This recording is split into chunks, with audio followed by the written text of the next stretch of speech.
Listen to the Jeff Santos Show live every day, 4 to 6 p.m. Eastern Time.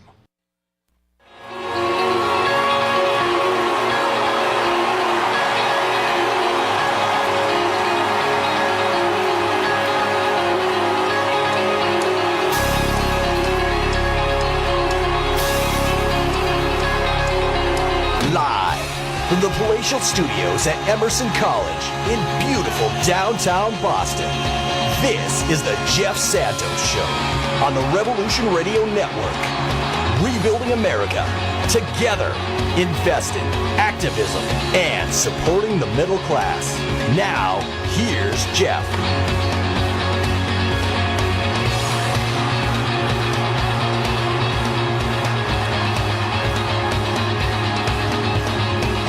Thank you, Ron, and good afternoon, Americans, and welcome to the Jeff Santos Show. We are live in Studio A on the campus of Emerson College.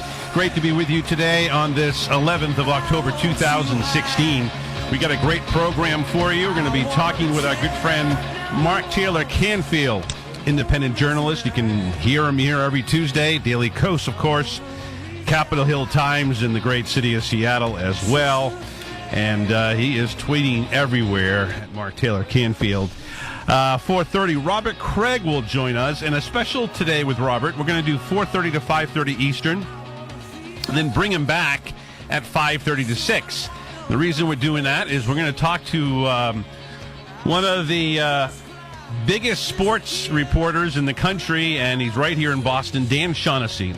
Oh, my Red Sox, not very good last night. They... Well, like this next song in our Song of the Day, their bats were invisible against the Cleveland Indians. And we need to make sure that there is not going to be the same thing at the ballot box in a more important game that we call politics. It's unfortunately becoming more of a game. So we'll talk to Dan Shaughnessy about this all. He has written a number of books, including on the curse that was thanks to David Ortiz, which played his last game last night, And others ended the curse in 2004. And now Terry Francona, who was manager of that team, I don't know if he put the curse back on the Red Sox, but he certainly made a lot of people very frustrated last night. And we'll get into that with Dan Shaughnessy. Terry Francona driven out of town. Talked to Dan Shaughnessy after he was driven out of town in 2011. So it's going to be an interesting discussion. We'll talk to Dan at 5 o'clock, and then 5:30 Eastern time we'll bring back Robert Craig. Phone number remains the same, 772-925-8206.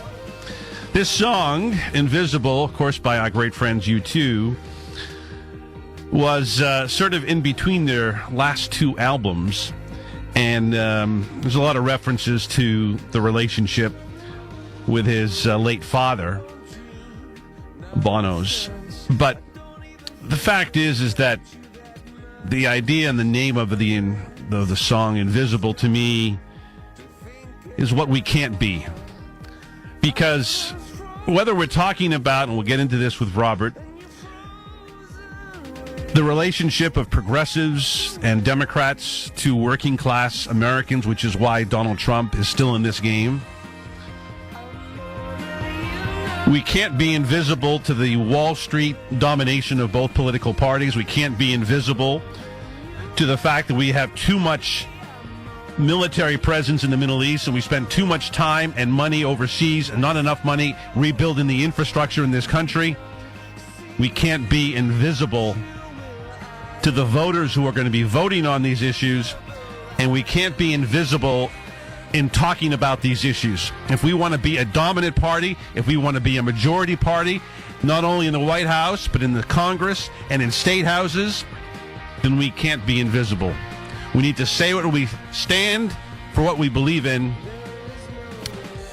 and shout it out from the mountaintops.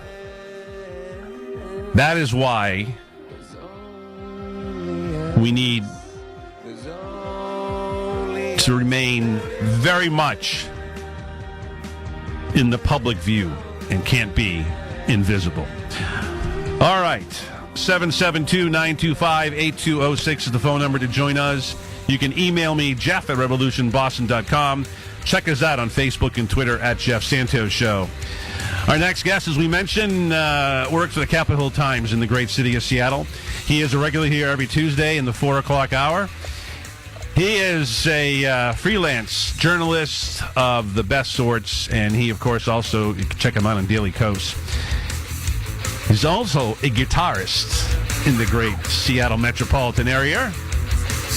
He is Mark Taylor-Canfield, and he joins us from the West Coast, Seattle, the 206. How you doing, Mark? Hey, Jeff, doing good. That's actually my voice, too. I'm actually a singer. There you go. You can sing, you can play guitar, you can do it all. You're the man. Yes, except to understand Seattle politics. I have not yet been able to accomplish. Well, that's all right. That's all right. Well, we get lots to talk about. I presume after listening and reading your tweets, I should say, that you had some time watching that debacle, which we call a political debate. I was just talking to a couple of people off the air, and, I just can imagine, if somebody from outer space landed in this country, and they said, so this is a first world country? This is how you debate your issues of the day? I don't think I think they would get back on that spaceship and go back to wherever they came from. Or some immigrant that's been bashed for a long time may very well go back to other countries when they see this kind of crap too. So it was not exactly our best foot forward on Sunday night. Particularly the first 45 minutes, which was all about, sex and lies and videotape. And, it's pretty pathetic. I agree. I mean, on the screen while CNN was covering it live, their title, their lettering said contentious and nasty. So I would agree with that. I would also agree with Andrea Mitchell, the NBC correspondent, who right after the debate said that it was the most, and I've never even heard, I think, a journalist use this word before, but it was the most venomous presidential debate in history. And Andrea's been around a while, so she probably knows something about that. But yeah, it was pretty disgusting, Jeff. Actually, the first 45 minutes were all about personal attacks. He said, she said. It, like I tweeted once before, it's sad that the dialogue during this debate and during this election season comes down to, the criminal versus the dictator. I mean, that's basically what's going on here. Is you've got accusations flying from both candidates, and yeah, the first 45 minutes was really, really difficult to watch. I felt sorry for anyone with a family with children who were watching, because it wasn't exactly family oriented viewing, and the fact that no real issues were dealt with for about the first 45 minutes. At least it didn't turn into a debate over Putin like the vice presidential debate, but it was bad. It was just lowbrow, below the belt politics in a way I've never seen it before at a presidential debate. And largely due to Trump for just bringing it so low. I mean, he just accomplished in lowering the standards to the point that I just can't even imagine. It really made me miss Bernie Sanders, Jeff. I can tell you that. Well, for sure. I think you're not the only one. I get a text from our good friend Robin in Arlington, a great listener and progressive advocate and Sanders supporter, and actually worked in the campaign. It's. We miss Bernie because he brought up issues. I mean, there's been no issues in this campaign. We have, finally today, Hillary Clinton is out with Al Gore in South Florida talking about the environment. And I guess she's doing a little better, according to some of the people that are out there, at these different venues that we don't get to see on television. But, we need to have a discussion in this country, and Bernie Sanders gave it to us. People learned. Young people who don't get involved in politics learned. Middle-aged folks, seniors.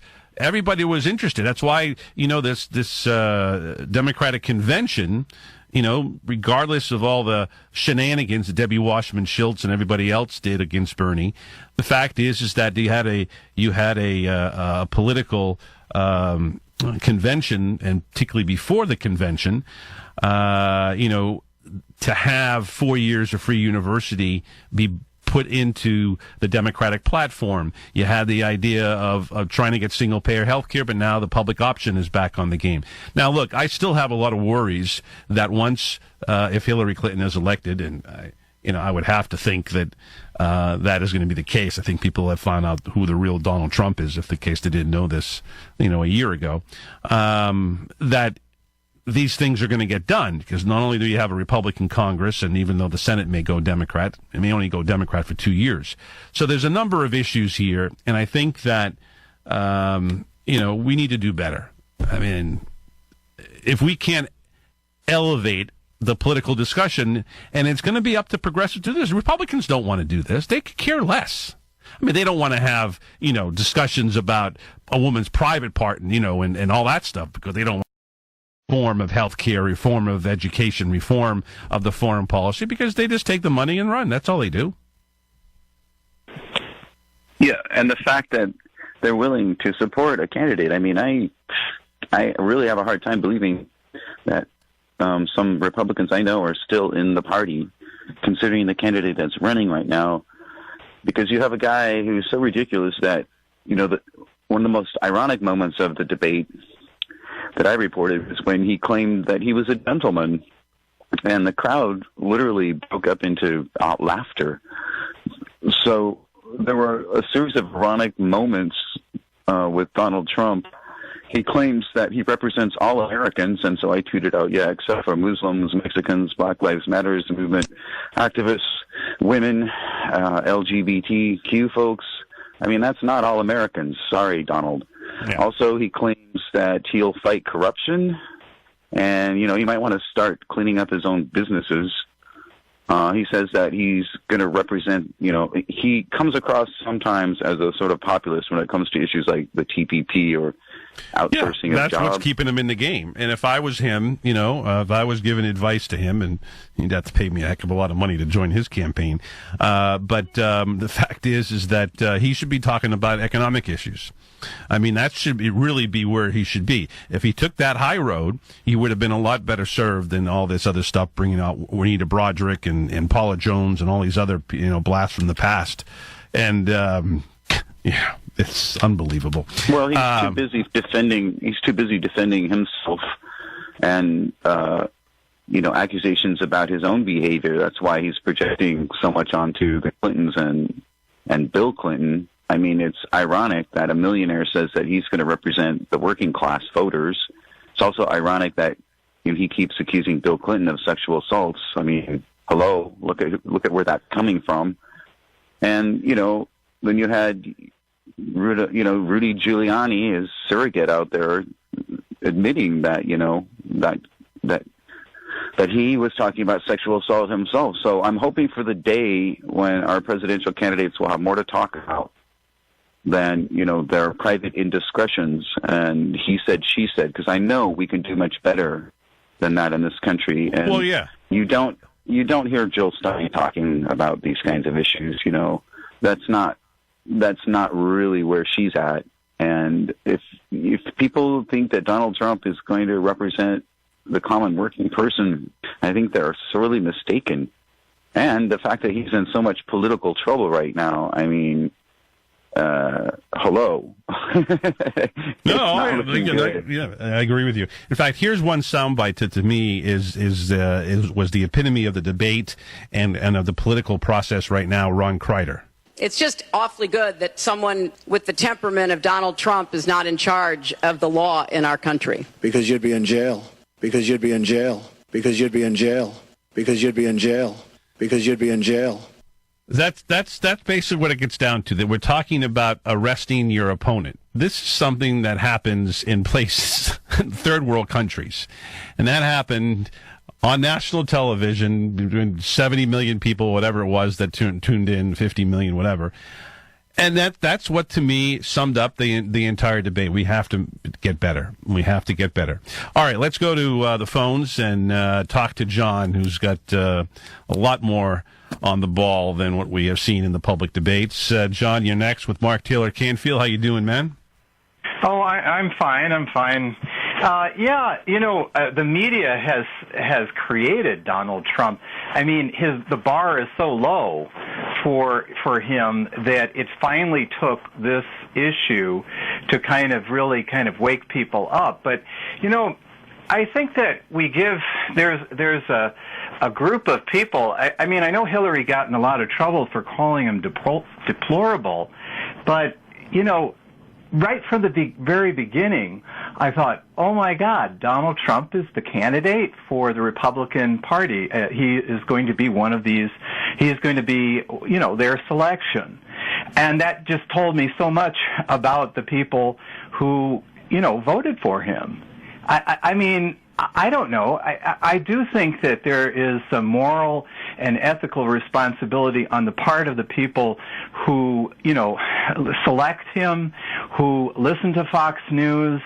And I have lived in some areas of the country, and I don't want to sound like a terrible snob, but where, maybe some of these, quote, deplorables live. And I can say, through experience, about 10 years of experience putting these people back together again, that yes, indeed, they were kind of deplorable. They were racist. Well, let me. I think there. Let me before you throw it out there, because I think that this is something that the Democratic Party has to be aware of, and I think that some of them are, but not enough. But Bernie Sanders, I think, did this better than anybody, and I want to get you in here, Mark. See, Bernie Sanders could talk to somebody who was affected by jobs going overseas in NAFTA, or jobs going overseas with TPP, and he could say, look, we may not be able to get that same job back. I'm not going to promise you like what idiot Trump is saying, but we're going to do something to make sure that the jobs don't continue to go as in TPP, and we're going to make sure that we're going to create better green jobs, a bigger infrastructure plan. For instance, his was bigger than Hillary Clinton's, and that's what you have to do. And so I don't think you should just sort of stiff-arm people and say, oh, well, the deplorables. And I'm not saying that Hillary Clinton is saying everyone is, but by reading that from a teleprompter, it didn't do her very much. In fact, the polls went down in a place like Ohio. So I think you have to be specific about how you're doing this, and not just sort of as a throwaway line. Yeah, well, I mean, politically, it's not very expedient, but and you really can't know what goes on in the minds of people who she was categorizing, at that level. But I mean, from my experience in places that are very, very conservative, I lived in a town where the John Birch Society was the guest editorial in the news. Yeah. I'm serious. I look, I mean, there's no doubt. But see, I mean, what I'm saying is that there are a lot of people who are and I'm only sticking up here because I understand the frustration of a lot of white working class voters. I come from a working class family, and I understand that. Now, I come from a long. I agree. Right, that's understandable from what you have said on the air with me. But what I'm saying is that I think that we need to be, and I think that Bernie Sanders did this. Hillary Clinton has won voters on social issues, on choice, on the environment, on a lot of issues that a lot of us agree with, but hasn't done as very well with working class white men and economic job loss and the trade deals, because she's flip-flopped on them. So that's all I'm saying. She just got to be aware of it, and the party has to be aware of it. I guess she comes across as being very corrupt herself. I mean, this is coming from my experience working in the Bernie Sanders campaign, where I met a woman who was, I guess you would say, from a small rural town in western, really it's like an exurb of the Minneapolis-St. Paul area. And I think she had a lot of connections with the so-called deplorables. But she really believed everything that was put out by Fox News, by the Republican Party, the so-called conservative think tanks, all the people that have made a total industry of going through every tiny little thing that Hillary Clinton may have done wrong. And nobody runs for public office. I mean, Johnson, who was, he was the author of the Great Society program. He did a lot of good things. He continued on, in the Vietnam War. He also strong-armed people to get some of his, like the civil rights legislation. He called up people and said, "Oh, by the way, we know you're having an affair on your wife."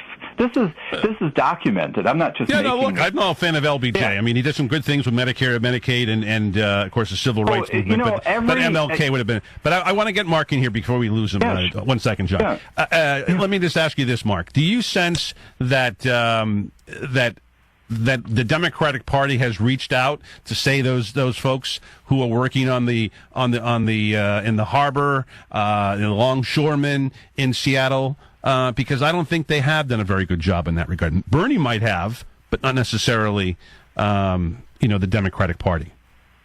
Right.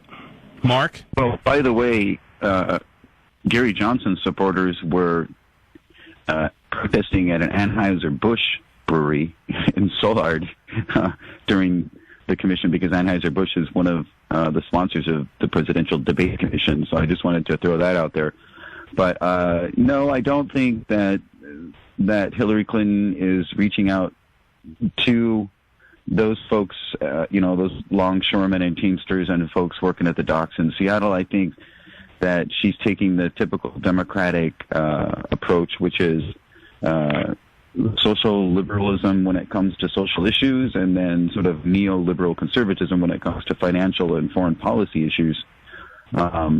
So, no, I don't think that she's doing a good job at reaching out to those voters. I think Bernie Sanders did. In fact, I was shocked when I encountered people that I've known, most of my life who've always been conservative Republicans who said that they were really disappointed that they didn't get a chance to vote for Bernie Sanders because they really didn't like Hillary Clinton, as traditional neoconservatives don't. They also refused to back Donald Trump because, let's face it, I mean, the guy comes across as a jerk.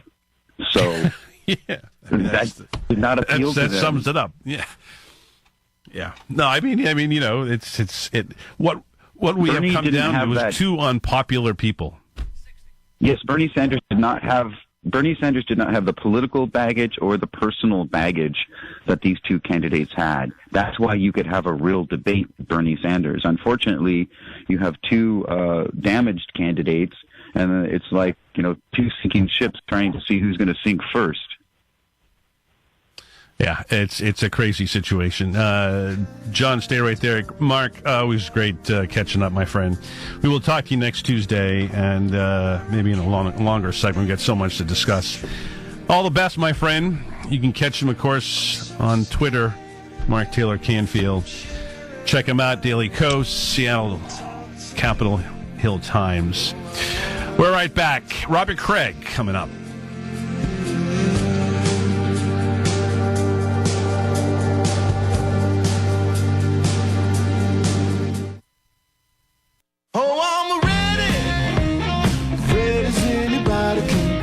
Radio Network.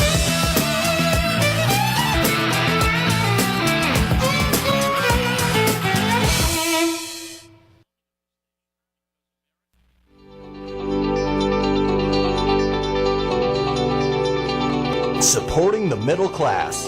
This is the Jeff Santos Show.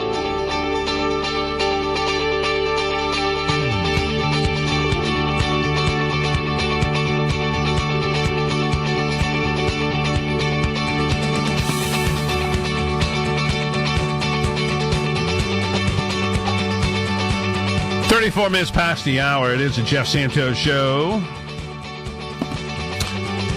772-925-8206 is the phone number to join us. You can email me, Jeff, with a J, at revolutionboston.com.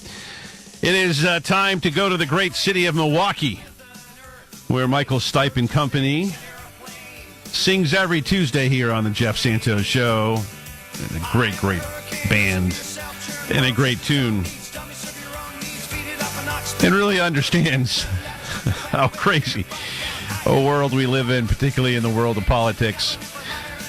Our next guest is the executive director of Wisconsin Citizen Action. He's a regular here every Tuesday, and today, just today, he's doing a split shift, 4:30 to 5 Eastern Time, 5:30 to 6 Eastern Time, because that's the kind of guy he is. He's in Green Bay today, and he's live right here on the Jeff Santos Show. Mr. Robert Craig joins us from the land of Aaron Rodgers and Company. How you doing there in Green Bay, Robert? Good. Saw the stadium on the way in. Excellent. Well, you know, I know Vince Lombardi was a Democrat, so big John Kennedy guy. He might have moved a little more conservative in his latter years, but anyways, good stuff. Probably not a Trumper, though, huh? Probably not a Trumper, that's for sure. That's for sure. Well, we get lots to talk about. He did a lot on race relations too, of course. I want to tell you, we've been having some calls, and we'll take some calls here in a couple of minutes. And I'm really concerned that what we saw the other night was not only a disgrace to public discourse, the first 45 minutes, but it was urged on. I understand they say, oh, well, everybody's talking about it. Well, if you run the thing 24/7, like CNN and MSNBC and to a lesser extent, because they're friends of Trump, the Fox network, you're going to get people interested in this because it's a video, it's salacious, it's, anything with sex and lies and videotape. Oh boy, that's great stuff, right?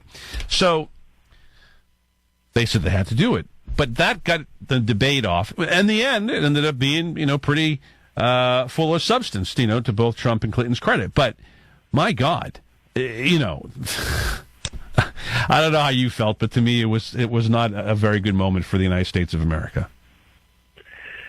No, and it's hard to imagine. I mean, it happening any other time in American history.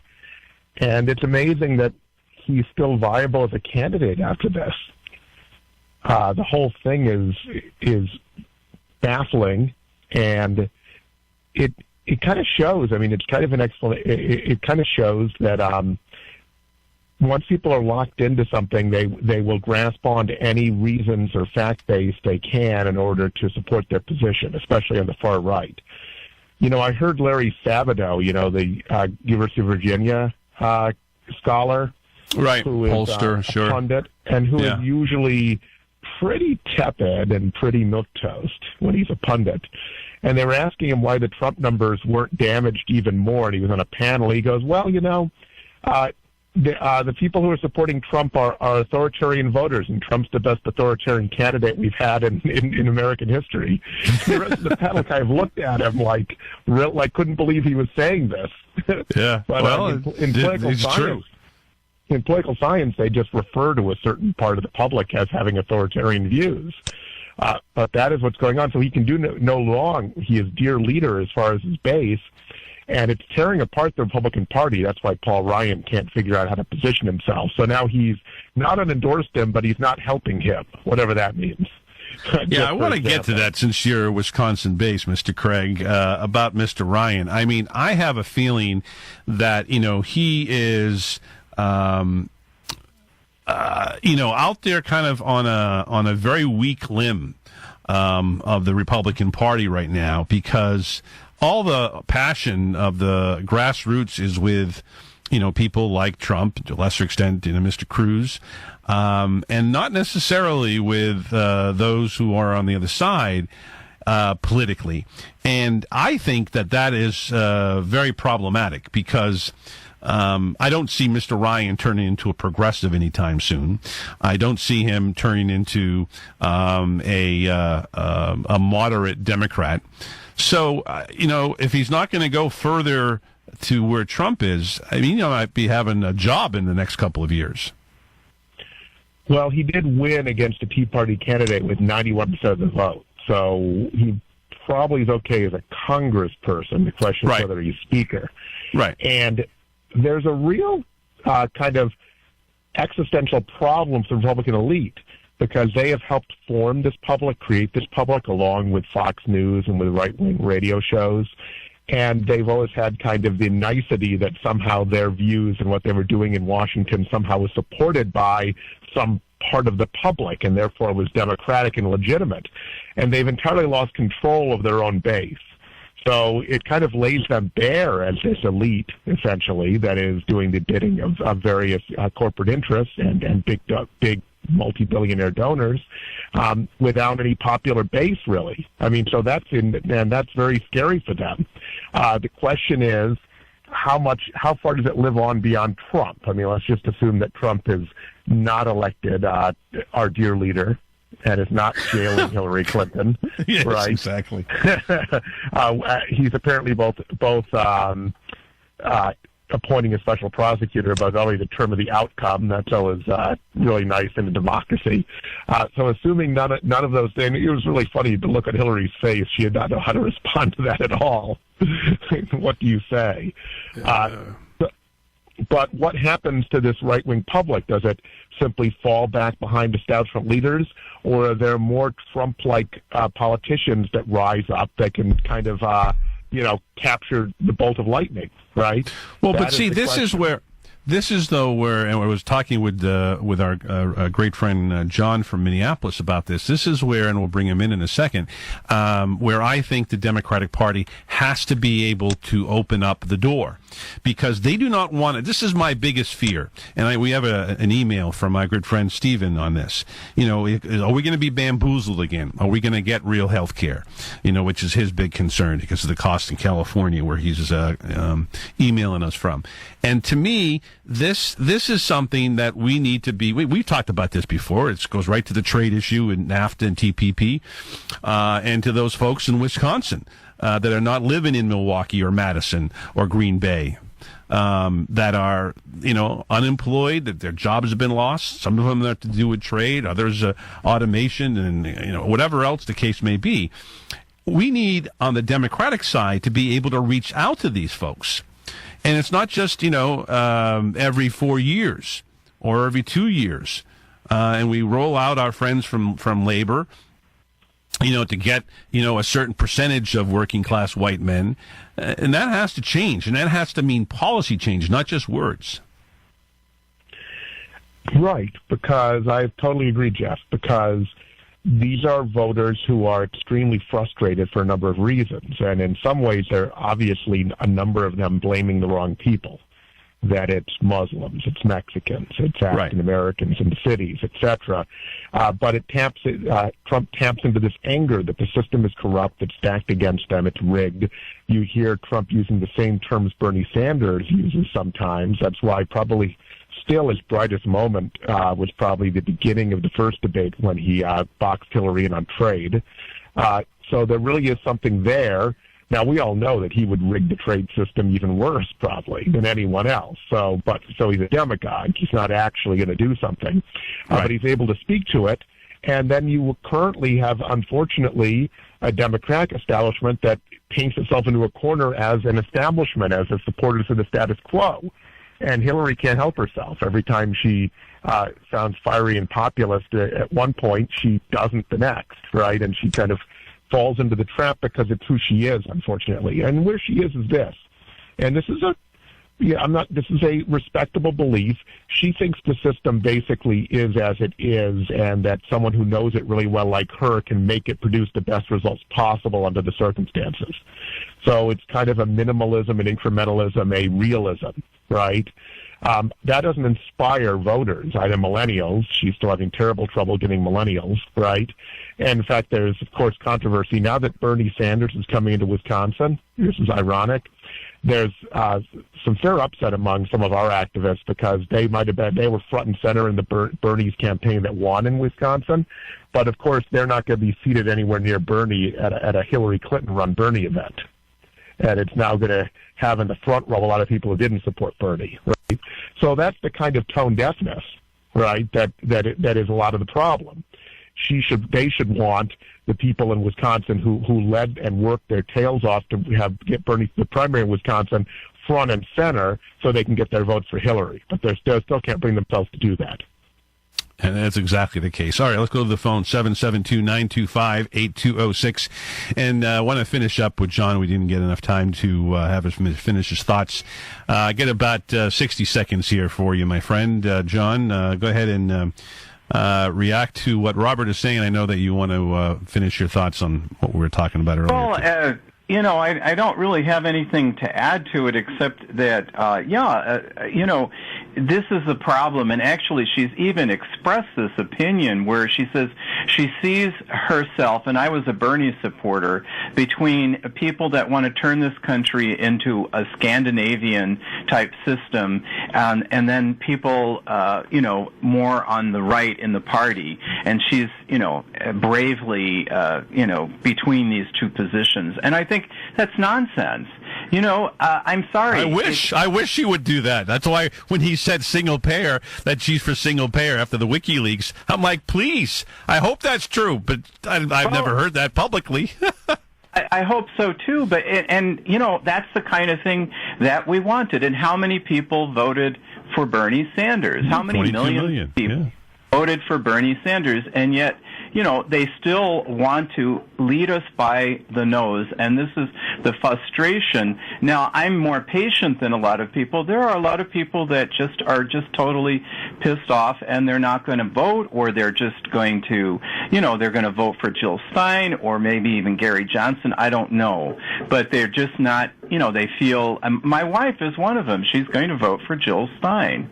And she has very legitimate reasons to. I'm more pragmatic. I just think, a vote for Jill Stein, even in this state, is possibly a vote for Donald Trump. But, your wife may be okay, but if your wife lived next door in Wisconsin, I would say, no. That's not a good situation because Wisconsin's a swing state. But I hear you. It's frustration. Why can't we be listened to by the media? These are, we've been talking about this for years, single healthcare, education, jobs, spending money here instead of increasing the defense budget. I recently found out that there's that $38 million or $1 billion that's going to go to Israel. Well, doesn't even come out of the defense budget. Right. So we're actually spending more than I agree, John. All right. I said I had 60 seconds you went over, so I appreciate it. That's okay. Thank you. We'll put you back on the hold. This is the frustration, Robert. I think a lot of people are saying that the media, obviously, which we've talked about, which is why you're trying to get progressive radio in Wisconsin, and we do what we do, and the frustrations that I deal with on a daily basis in terms of the operations of this show and the financing of it. Because you don't get the messages out. I mean, Anderson Cooper and Ravitch, not Ravitch, the woman moderator whose name escapes me. Both of them had the opportunity to bring on a whole bunch of issues. Well, yes, thank you. And this to me is the problem. There wasn't any discussion of NAFTA. They never brought up. I think what's his name? Trump brought it up, but that's about it. So this is why people like John are frustrated, and I think a lot of Trump supporters are frustrated, frankly. Well, they have a code of silence on global warming, for example. Yeah, exactly. Is the biggest challenge facing the species. So it's so narrow. They couldn't wait to get in the sex tape questions, right? Or the locker room, whatever you want to call it, or the admission of sexual harassment. But it's very narrow how they define the issues. And they're certainly not thinking of the issues in the broader terms of what's driving the electorate, right? What's driving Trump even being successful and having a base, or what drove the fact that Bernie Sanders not only ran much stronger than anyone ever believed beforehand, but as was pointed out this weekend, might well have won the primaries if the WikiLeaks had come out earlier. It was, of course, Hillary's lucky day that the Trump tape came out right when the WikiLeaks did on Hillary's secret speeches. Yeah, indeed. All right, let's go back to the phones. Let's go to Rudy in Chicago. You're next with our good friend, Mr. Robert Craig. How you doing, Rudy?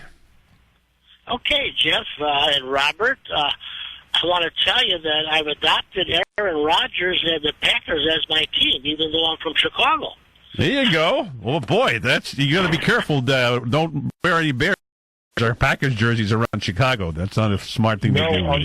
On the way up, we passed a car that had a stuffed bear tied to its back bumper. So that's how they feel about the Bears. Well, the Bears are so bad, so it's not a big deal this year. The other part is, of course, Aaron Rodgers is a big progressive, so good for you, Rudy. Yes. Right. I like Aaron Rodgers. He's great. But your previous guest referred to Trump as a jerk. Maybe that's what that middle initial stands for. Very good. Way to go, Rudy. And Donald the jerk, yes. Yes. Yeah. But when you think these debates can't get any worse, on PBS, Charlie Rose, he had this fellow from Washington Post named Costa on, and he said Rudy Giuliani and Trump wanted to bring on those 4 women that are claiming Bill Clinton did something to them on the stage. They run this is how Trump thinks. It's a reality TV show. That's what he wanted to make the debate out of. And the more, to sink the thing low and low and low. And now, he seems like it's, no holds barred. He's free, he said, after the Ryan comment about not, letting his compadres. Yeah, I heard on the news, AP News, that the manacles. I removed the manacles from my hands, and now look out for what I'm going to do. So I don't know what that means, but I think the October surprise has already happened with the release of that tape of him. Yeah, the other way around, right? I don't know, Rudy. I tell you, it's a sad situation we're in right now, and my hope here is that the Democrats can capitalize on Trump and the Republicans and win some Senate seats and start getting their message out. Because if they blow this.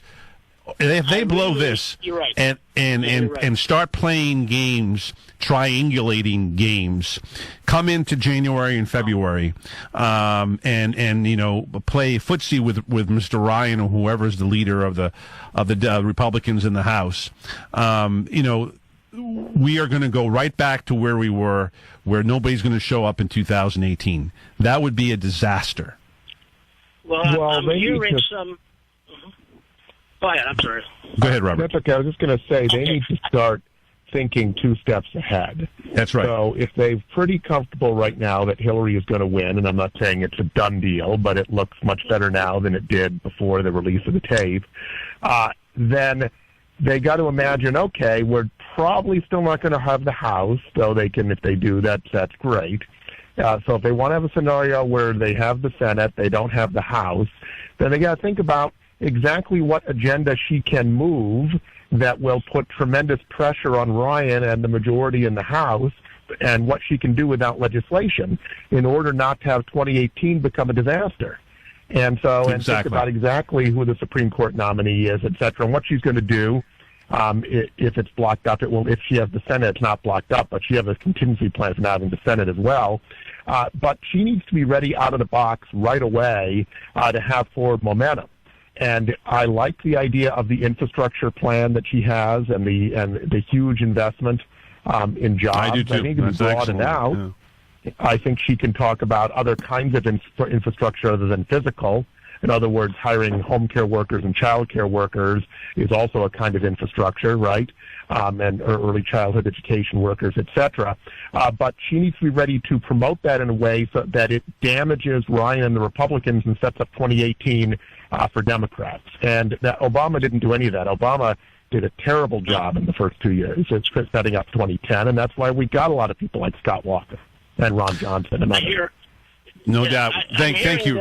That the down ballot for the Republicans doesn't look good at all. No, I agree. If she's a populist, they could take a lot of seats, and if she keeps doing progressive things, they'll be in power for a long time. I agree, Rudy. Thank you for the call, my friend. Just to let people know, we're gonna go to Dan Shaughnessy at the 5 o'clock hour, but Robert is going to come back. So just want to let people know about that. But let's go right back to the phones. Try to get in one more call and talk to our good friend Wayne in Chicago, Illinois. How you doing, Wayne? Hey, how you doing? Can you hear me? I can indeed, my friend.